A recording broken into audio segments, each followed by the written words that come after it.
Hi, my name is Nadiah, full-time yoga teacher. It wasn't like that before. I used to be an engineer before turning the leap into becoming a full-time yoga instructor at the moment. And by profession as well, I spent a few years in the industry before leaving corporate to becoming a yoga teacher, yes.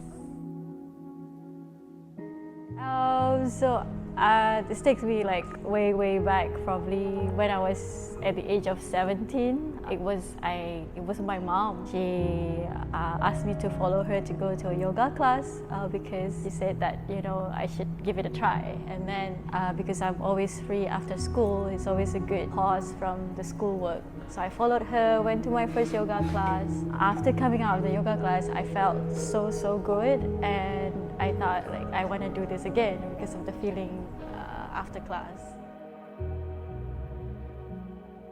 There's a lot, like the first thing you would notice is you improve in your strength, in your flexibility, and your range of motion.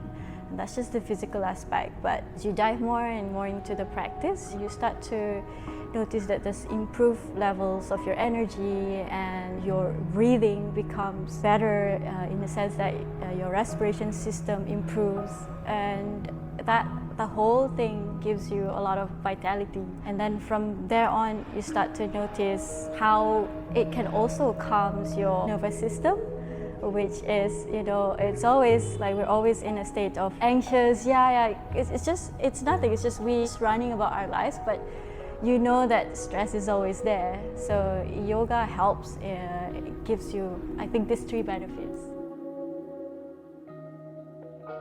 Oh yeah, definitely a lot. Actually, I think people tend to overthink breathing techniques, and it's actually really simple. But what we need to do is just to focus on the movement of our belly and our chest. So I would call this a deep belly breathing, but it's also a type of cleansing breath. So what I'll do is I'll place my left hand on my chest and then my right hand on my belly, just to bring awareness to this area.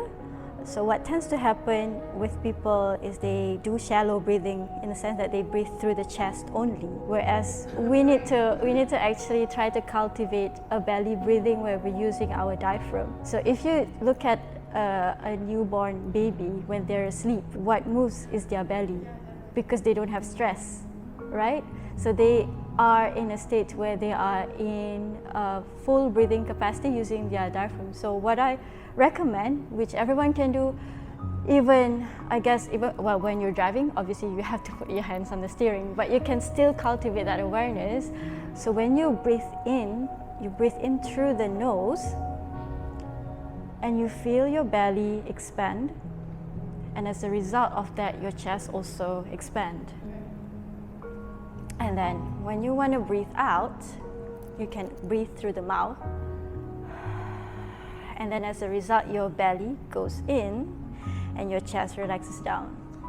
So it's as simple as that, and we're just really trying to slow things down, slow down our breathing, and really take note. Like just by placing here, you breathe in through the nose, let the belly, chest expands, breathe out through the mouth,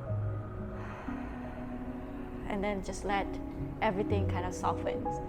Yeah, so I think that is the most you can do with eyes closed. If you are in a seated position somewhere, if you're sitting in your office desk, just take 1 to 2 minutes. Trust me, it's not long.